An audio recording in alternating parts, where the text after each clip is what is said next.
Hello everyone, welcome to our Wednesday Q&A. I'm Eric Griffin, President of ITM Trading. With me I have Lynette Zhang, our Chief Market Analyst.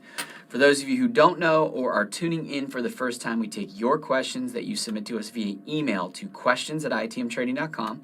We put them up here in front of the screen, so we ask them live. You get a real, true, spontaneous, organic response. Yes, indeed. Yes, indeed. I am User ready. EBC6 asks, Lynette, you talk about barterability. Does this mean that after the dollar crashes, one's precious metals are bartered for goods and services? Yeah, because you've got to have, what do you think that the dollar bill is? It's a tool of barter, and we've been taught that this is all that this is worth.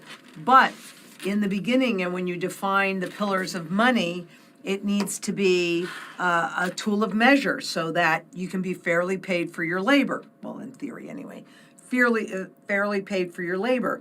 It also is a tool of barter. So, yep, gold and silver are a tool of barter because there's enough demand across every sector of the global economy. It's also, originally, the money was supposed to be a short-term store of value to ensure that you're fairly paid for your labor, and a long-term store of value so that you could save it and then always, no matter when you were using it, it would retain its purchasing power so you would always be fairly paid for your labor. Once they took us into this direction, they started shifting that.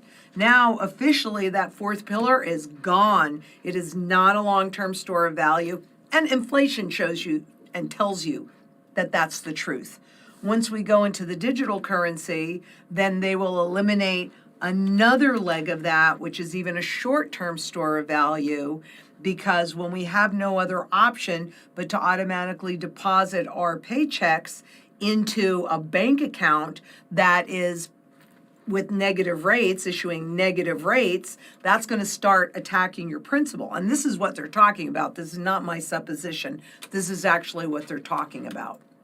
So yes, barterability means that you hold on to your ability to purchase, to barter, whether you do it directly or, in other words, using the silver or the gold directly. The gold would be more for like very large purchases, silver for smaller purchases, or you convert it into whatever the currency is for a minute to then buy whatever you want. So yes, you are going to use your precious metals for goods and services. All right, Monica M. asks, who determines when a country is bankrupt? Well, I think the markets would be the ultimate decision of when a country is bankrupt. But if you can't pay your bills, then you're basically bankrupt. Yeah, and where you choose not to. With countries, though, it's harder. Well, because the United States isn't really solvent.